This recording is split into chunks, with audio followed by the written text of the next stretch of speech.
नमस्कार, श्री स्वामी समर्थ स्वामीमय मंगला चॅनेलमध्ये तुम्हा सर्वांचं स्वागत आहे। मी आज तुम्हाला साडेसातीचा त्रास कमी करण्यासाठी काही उपाय सांगणार आहे।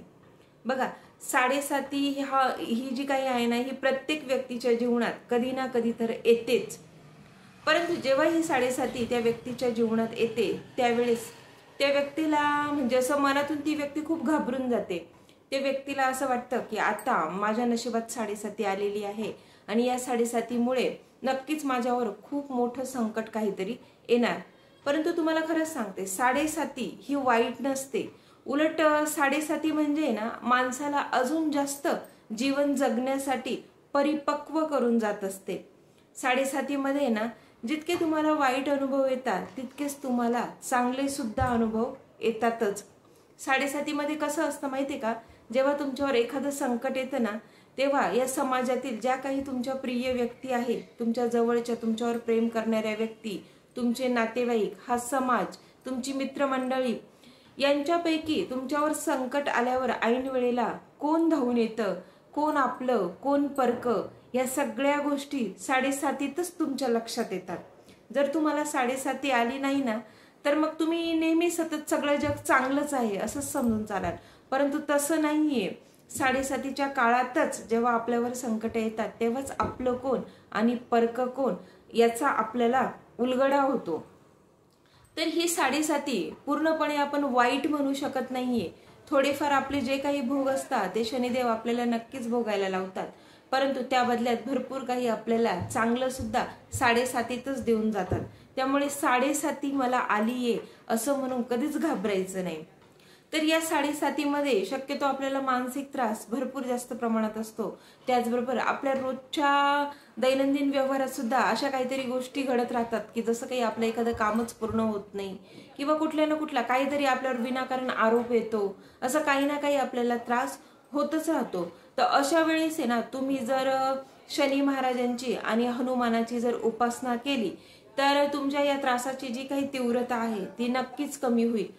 म्हणजे बघा, आता शनी महाराजांचा आणि हनुमानाची जर तुम्ही उपासना केली तर याच्यामुळे ना, तुम्हाला जो काही त्रास होतोय तो त्रास सहन करण्याचं बळ तुम्हाला या मंत्रामुळे मिळेल। तुमची जी त्रास सहन करण्याची शक्ती आहे ती शक्ती तुमची वाढवली जाईल आणि तुम्ही सगळ्या गोष्टींकडे म्हणजे तुमच्यामधली जी काही सकारात्मकता आहे ती सकारात्मकता तुमच्यामधला हा गुण वाढवला जाईल आणि त्याच्यामुळे तुम्हाला भले साडेसाती जरी असती, संकट जरी तुमच्या समोर असती, तरी तुम्हाला त्याविषयी काहीच विशेष असं वाटणार नाही, वाईट वाटणार नाही।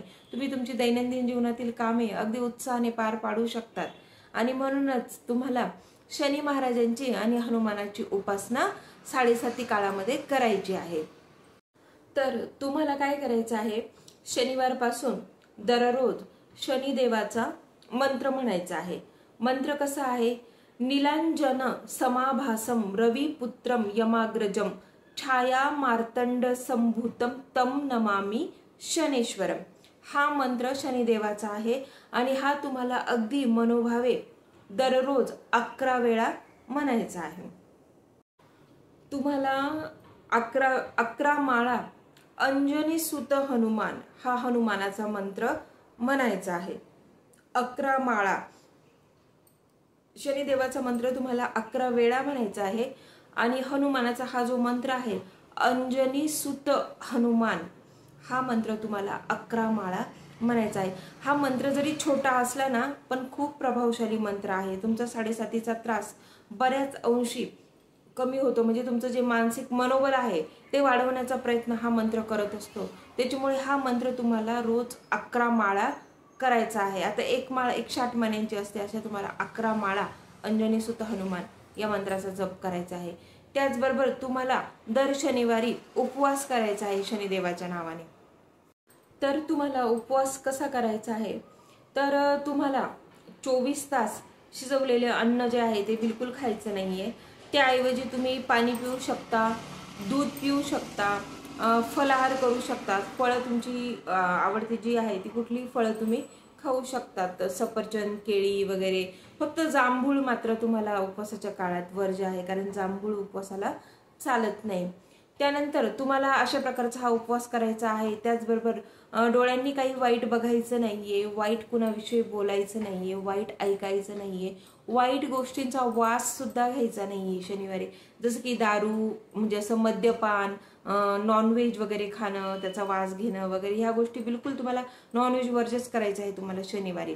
तर ह्या गोष्टींचं तुम्हाला पालन करायचं आहे। आणि शनिवारी तुम्हाला ब्रह्मचर्याचं सुद्धा पालन करायचं आहे। आणि पूर्ण दिवस तुम्हाला शक्यतो मौन व्रत पाळावं, जेवढं शांत राहता येईल तेवढं शांत राहावं आणि मनामध्ये सतत नामस्मरण करत राहावं। तर अशा प्रकारे तुम्हाला शनिवारचा उपवास करायचा आहे। त्यानंतर तुम्हाला काय करायचं आहे, दर शनिवारी शनिदेवाच्या मंदिरात आणि हनुमानाच्या मंदिरात जाऊन तुम्हाला तेल अर्पण करायचं आहे। त्याच प्रकारे आता तुम्हाला म्हणजे हा जो काही उपाय सांगितलेला आहे, हा उपाय जर तुम्ही अखंड चालू ठेवला तर तुमचा जो काही 7.5चा प्रभाव आहे ना, तो बऱ्याच अंशी कमी होईल आणि तुमच्यावर शनी महाराज प्रसन्न होतील आणि तुमचा भाग्योदय होईल। तर अशा प्रकारे तुम्हाला 7.5मध्ये उपाय करायचा आहे। त्याचबरोबर तुम्हाला 7.5च्या काळामध्ये खजूर सुद्धा खायची नाहीये। तर हे उपाय तुम्ही करून बघा। अतिशय साधे आणि सोपे उपाय आहे, परंतु याच्याने खरंच 7.5ची जी काही तीव्रता आहे ना, ती तीव्रता बऱ्याच अंशी कमी होण्यास मदत मिळते। त्यामुळे तुम्ही हा उपाय नक्की करा। चॅनेलला सबस्क्राईब करा, बेल आयकॉनला क्लिक करा, म्हणजे माझे यापुढील व्हिडिओ तुमच्यापर्यंत येऊन पोहोचतील। श्री स्वामी समर्थ।